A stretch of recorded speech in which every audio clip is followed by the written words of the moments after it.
E o papel do médico é fazer com que o paciente acredite que ele é possível.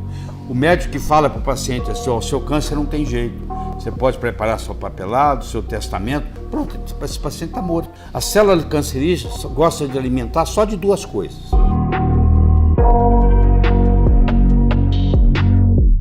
O câncer é uma doença crônica. A maioria quer estar preocupada em matar o câncer e não se preocupa com o terreno. Como que eu explico isso? Se você cortar as árvores da floresta amazônica, você não precisa convidar a onça nem macaco para ir embora, porque se não tiver galho, se não tiver árvore, onça não vai ficar em deserto, macaco não vai ficar em deserto. E você não precisa convidar os animais de deserto para mudar para lá. Você mudou a ecologia, acontece. Câncer não é para quem quer, câncer é para quem pode. Você, para ter um câncer, você tem que ter um terreno biológico doente. Se eu sou capaz de cuidar do terreno biológico, o que vai acontecer? O câncer vai embora. Se eu cortar as árvores da floresta amazônica, os macacos vão embora, as onças vão embora, porque eles não conseguem viver sem árvore. Então, ao invés de ter uma preocupação com o terreno biológico, a oncologia clássica, ela tem a preocupação em matar o câncer. Só que vai com tanta avidez para matar o câncer que acaba matando o dono do câncer. E o critério para dizer se está funcionando ou não na quimioterapia é saber se o tumor está diminuindo. Só que o tumor não é a doença. O tumor é uma manifestação da doença. Então eu conheço gente que o tumor diminuiu, ela morreu. Eu conheço gente que o tumor cresceu e ela sobreviveu. Se eu uso o parâmetro de acabar com o tumor, eu estou olhando no lugar errado, entendeu? Eu estou olhando no retrovisor para dirigir meu carro. E as drogas aprovadas no câncer é a única área da medicina, Leda, que você não precisa comparar com placebo. Você não acha isso um absurdo? Uma droga perigosa, forte, que o paciente vai tomar por um ano, e ela não pode ser comparada com placebo, porque a desculpa que eles têm é que o câncer é uma doença muito grave, não pode pôr placebo. Engraçado, doença cardiovascular mata mais do que câncer e tem placebo. Compara com placebo. Então no câncer não se compara com placebo. Então o que eles fazem? Ou eles comparam uma droga com outra, que é um jeito de conseguir aprovação, ou eles têm que dar uma droga que vai reduzir o volume do tumor por pelo menos 50%, por pelo menos 28 dias. Então uma pessoa que está com câncer, se aplicar nela a droga, e o tumor dela reduzir em pelo menos 50%, e ficar pelo menos 28 dias reduzido, essa droga vai para aprovação. Só que o critério do tumor não é suficiente. Como eu disse, o tumor não é a doença. O tumor é uma manifestação da doença. A doença ela é sistêmica. Então o que acontece? Deixa eu te explicar. Você dá a quimioterapia. A quimioterapia é capaz de matar muitas daquelas células que estão ali no tumor. Mas é capaz de matar outras também, não é? É capaz de matar outras, saudáveis também. Mas o problema maior não é esse. É que muitas já migraram, já estão viajando no sangue. E essas não morrem com a quimioterapia. Então o que acontece? Passam 5 anos, o paciente é dado como curado, agora você pode viver a sua vida, 3, 4 meses depois ele manifesta um outro câncer, que na realidade não é outro câncer, é o mesmo câncer, só que agora vai manifestar em outro lugar com características diferentes. E o médico diz, não, isso aí é um novo câncer. Não, é aquele antigo que agora está se manifestando. Se você mora na praia, você não vai andar de gravata e paletó. Se você mora numa área que exige uma indumentária diferente, você vai se vestir diferente. Então a célula cancerígena é a mesma coisa. Se ela vai se desenvolver no cérebro, ela tem uma característica cerebral. Se ela vai se desenvolver no fígado, ela tem uma característica hepática.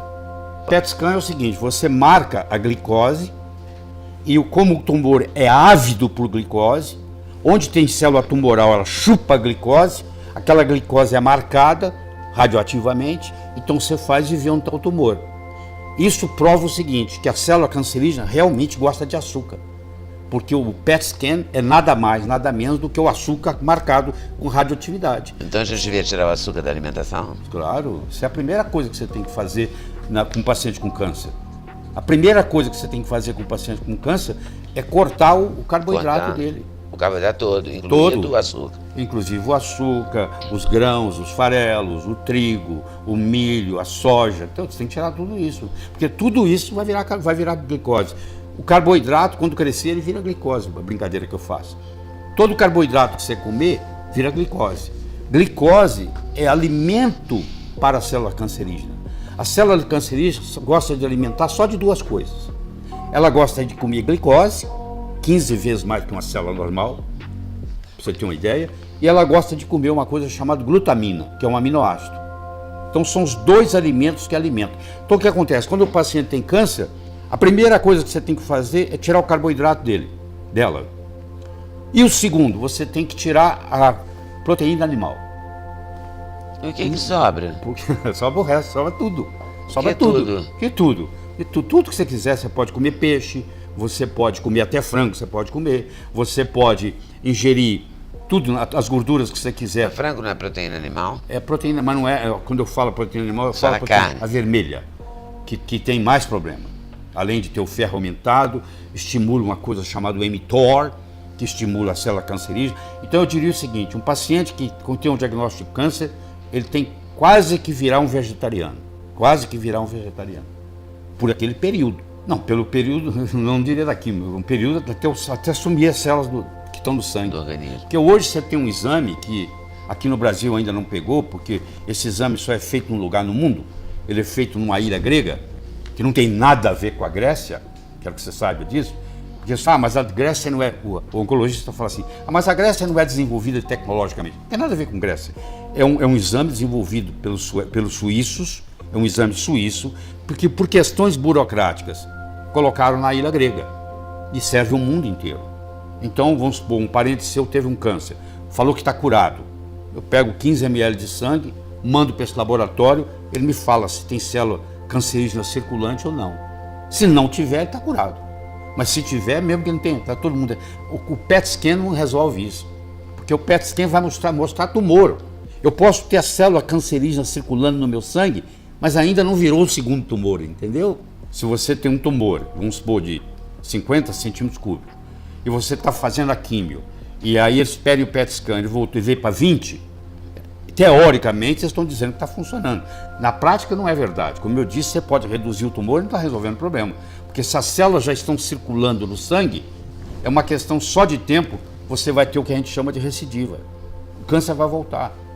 Quantas pessoas estão nos assistindo que já estão no terceiro câncer? Entendeu? Quais são os principais fatores na iniciação do câncer? Pois é, como eu mencionei, É a alimentação. a alimentação, é a intoxicação, é o problema emocional, mas tem um aspecto aqui que eu quero introduzir, que chamar a atenção de quem está assistindo. É a boca. Porque o dentista vê uma boca sem corpo, o médico vê um corpo sem boca. E o dentista é o único profissional que deixa um corpo morto dentro do corpo. Pô, quando você faz um tratamento de canal, aquele seu dente morreu. Morreu. Então aquilo ali é um cadáver. Então ele deixa um cadáver na sua boca. Você está me entendendo? Doutor, nunca tinha pensado nisso. Tá bom, mas tô pensa, entendendo. então. E nunca ele consegue tratar totalmente aquelas ramificações. A ramificação de um molar chega a ser 3, 4 quilômetros. Microscópio, mas se você for somar, é uma coisa absurda, não tem jeito de tratar tudo. Então a maioria dos dentes com canal tem uma infecção. E ela é assintomática. Ela não tem sintoma, ela não tem nada. Mas ela, batendo naquele meridiano, porque cada dente corresponde a um órgão. Então tem o dente do fígado, tem o dente da mama, é a medicina chinesa, é o meridiano passa por ali. Então aquele meridiano que passa por ali, que por coincidência passa pela mama do mesmo lado, aquele meridiano agora enfraquece. E aquela infecção silenciosa que está ali, ela vai liberar substâncias que vão provocar o câncer, entendeu? Claro, se você tem 1, 2 canais tratados, não tem problema. Mas tem gente que tem 12 canais tratados na boca. Outra coisa importante é a cavitação. O que é isso? É você extrair o seu siso, e o dentista lá que extraiu o seu siso não removeu o chamado ligamento periodontal, e lá formou uma infecção, que chama NICO, N-I-C-O, e esse NICO agora é um foco de infecção que fica ali espalhando para o corpo todo. E vai causar os problemas mais variados. Não é só câncer, não. Contribui para até doenças mentais. Então São Tomé dizia, eu preciso ver para crer. É. Não, é o contrário. Eu preciso crer para ver. O indivíduo que está com câncer, ele primeiro tem que acreditar na cura dele. Se ele não acreditar na cura dele, igual o Kennedy acreditou em colocar o homem na lua antes do final da década de 60, eu tenho que crer para ver. Eu tenho que crer para curar. Então isso é muito importante. E o papel do médico é fazer com que o paciente acredite que ele é possível. O médico que fala para o paciente assim, o seu câncer não tem jeito. Você pode preparar seu papelado, seu testamento. Pronto, esse paciente está morto. Porque esse componente é importante demais, entendeu? Em toda a equação do tratamento do câncer. Então o médico tem que estar. O médico pode produzir num paciente o efeito placebo e o efeito nocebo. O efeito placebo é quando eu faço alguma coisa que ajuda ele. Vai estar tudo bem. O efeito nocebo é quando eu falo que não tem jeito, não, você vai morrer. Isso é efeito nocebo. Então o médico tem que ter a responsabilidade de causar efeito placebo e não causar efeito nocebo. Depois dessa explicação do Dr. Lair Ribeiro, eu quero abrir meu coração com você que está aqui assistindo até agora, porque esse tema mexe comigo de um jeito diferente. Sempre que eu falo sobre câncer ou sobre sinais que ninguém conta, eu lembro da história da minha mãe, e talvez você que está me ouvindo precise exatamente disso, de alguém que te diga que existe esperança, que existe caminho e que acreditar faz diferença sim. Quando minha mãe recebeu o diagnóstico de câncer, a nossa vida virou de cabeça para baixo. É um baque que ninguém está preparado para sentir, ninguém. Mas eu vi algo nela que eu nunca vou esquecer, a decisão de lutar. Não era uma luta gritando, chorando, brigando com o mundo. Era uma luta silenciosa, firme, constante. Ela dizia todos os dias, eu vou vencer, eu vou vencer. E por mais que o medo tentasse crescer, ela repetia. Era como se essa frase virasse uma armadura emocional. Ela fez quimioterapia e não foi fácil. Os dias ruins vinham, o corpo sentia, a alma cansava, mas ela não desistiu. Tomou decisões difíceis. Uma delas foi não colocar novamente o seio depois da cirurgia. Ela tinha medo da remissão e decidiu seguir assim, do jeito que estava, sem vaidade, sem vergonha, apenas com gratidão por estar viva. E hoje, depois de 15 anos de luta, ela está aí, firme, forte, presente, uma prova viva de que fé, disciplina e atitude podem caminhar juntas. E além da parte médica, ela fez algo que muita gente ignora. Mudou o estilo de vida. Ela se tornou vegana e até hoje praticamente não come carne vermelha. No máximo, frango, peixe ou ovos. Mas o que realmente transformou a saúde dela foi a alimentação natural, simples e consciente. Muitos dos hábitos que eu falo aqui no canal foram inspirados nela. Por exemplo, a cúrcuma. Ela usou cúrcuma diariamente por longos períodos, inclusive plantou cúrcuma no quintal e às vezes eu pego com ela e eu sempre falo, uma das especiarias mais poderosas da natureza. Ela colocava na comida, no chá, onde desse. Uma das coisas que eu faço é água com limão pela manhã, todos os dias, antes de qualquer coisa.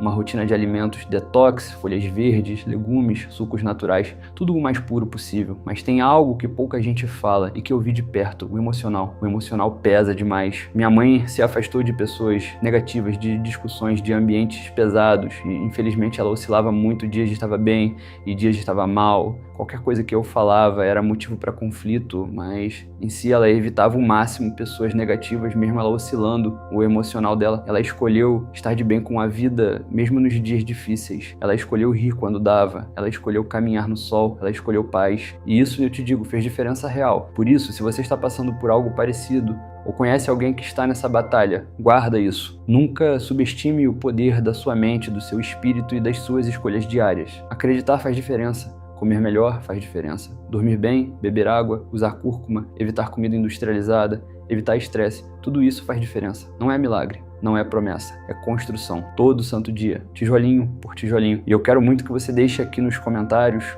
uma nota para o Dr. Lair Ribeiro. Diz o que você achou do conteúdo dele hoje. Isso ajuda demais o canal e também mostra para o YouTube que esse tipo de informação precisa alcançar mais pessoas. E aproveita e escreve também se você tem alguma história na família, se está passando por algum tratamento ou se apenas quer deixar uma palavra de força para quem está lendo. Às vezes, um comentário seu pode ser o motivo de alguém não desistir. Se você ainda não é inscrito no canal Natureza que Cura, aproveita agora e se inscreve. Aqui a gente compartilha sempre informações que podem realmente transformar a sua saúde e a saúde de quem você ama. E eu quero te pedir uma coisa importante. Compartilha esse vídeo nos grupos de WhatsApp, nos grupos da família, dos amigos, do trabalho. Tem muita gente que não tem acesso a esse tipo de informação e você pode ser a ponte E antes de sair, clica no botão curtir aqui embaixo. Isso ajuda muito a impulsionar o vídeo dentro do YouTube e faz com que essa mensagem chegue mais longe. E se esse conteúdo fez sentido para você, se tocou seu coração de alguma forma, fica aqui comigo. Ainda tem muita coisa boa vindo,